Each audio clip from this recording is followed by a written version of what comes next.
This is Mr. Foran here. We're looking at a video for surface area of basic 2D shapes. In this video, we're going to look at equations for each shape of the circle, the triangle, and the rectangle.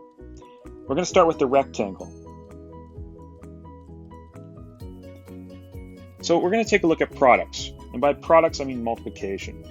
So 3 times 2, or 3 sets of 2, creates a field or a product of 6. And we can see that with our shapes here. 5 times 3, or 5 sets of 3, creates a product or a field of 15. You can look at it this way too. If you head over going that way, you can say you have 3 sets of 5. These shapes that we created in the fields here look like rectangles. That's because they are rectangles, and we can use that as our setting for our equation here for what a rectangle is. So we're going to have an example. Below we have a rectangle that is 10 meters by 4 meters. What is the area? So here's our rectangle. We want to figure out the area of the rectangle. So then we're going to take a square, a 1 meter by 1 meter. I mean 1 meter high, 1 meter width, right? It's going to be kind of this shape here. So it's a 1 by 1. How many of these will fit in our rectangle up top? So set of 4, and we keep filling in our rectangle.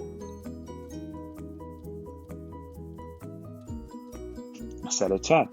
Now, taking a look back at our original setup here, we know that sets of is multiplication. What we just did is we did 4 times 10. And off of that, I hope you notice that you're going to have 40 rectangles in here, or 40 squares of 1 meter by 1 meter. So 10 sets of 4 is equal to 40. Therefore, the area is 40 meters squared. So the equation for a rectangle is as follows. Area is equal to base times height, or length times width, depending on how you look at it. And so I've written the equation here for students to use. We're going to go back to our 2D shape menu. And we're going to start with our triangle. So here are some triangles, just different. We got a right angle triangle here. Looks like we got an equilateral triangle. And then we have a scalene triangle. So area is equal to base times height divided by 2. That is our equation for a triangle. And I want to know, why is this? So base times height is the area of a rectangle. That's what we just went over. Well, why is dividing by 2 a triangle? So we're going to take our base, we're going to take our height, and that creates a rectangle. Okay? So here's our 3 rectangles, our base times height. Now, when we divide by 2, apparently they'll give us the area of a triangle. So I'm going to take each shape and actually divide it by 2. So I'm literally cutting it in half. And I hope you notice that when I cut it in half, I can recreate the same shape. Right? I'm cutting the rectangle in half. I'm taking half the rectangle. There's 2 of the same triangles, this one here and this one here, create our square or our rectangle. Okay? So 2 identical triangles make a rectangle, base times height. So 1 triangle being half of 2 of that rectangle is a triangle.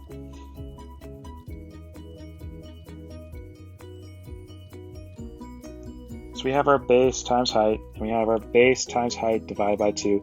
And now we're going to take a look at the circle. So circle, there's a couple definitions that you probably recall. The diameter is the length going across the circle.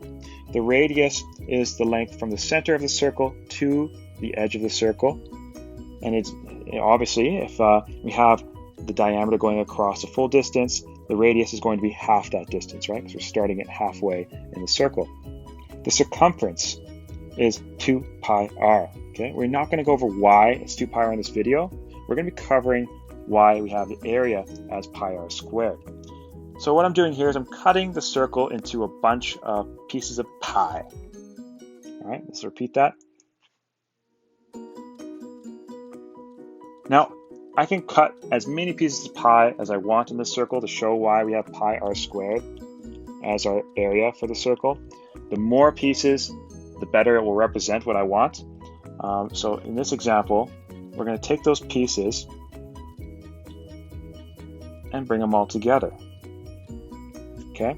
Now, I want you to recall here with our slice that we have our radius is from the center out. Right? So here's our center going out. And our circumference goes around the circle and is therefore going to be the top of our piece of pie there. Okay? So radius and circumference. Okay? Now, I want to apply this coloring to our new shape over here. So there's our radius, right? So it follows along the side of that pie slice. And there's our circumference, because each of these going around create the circumference. Now, the bottom is only going to be how much of the circumference? It's going to be half of it, because the top is going to be the other half of the circumference. Now, what does this shape look like? It almost looks like a rectangle. Now, I will say more pieces of pie will make it look more like a rectangle. So you can imagine cutting infinite pieces of pie, you'll have a rectangle. All right, it almost fits in there perfectly. So our equation is this. Rectangle is base times height. So here's our base, our circumference, and our height is our radius. So base times height, pi r times r. And when you have r times r, we're going to call that r squared. So the area of a circle is pi r squared. So pi r squared, base times height, divided by 2, and base times height. Those are your areas. Okay, so good job. You've watched this video. If you have any questions, feel free to email me. Thank you for watching.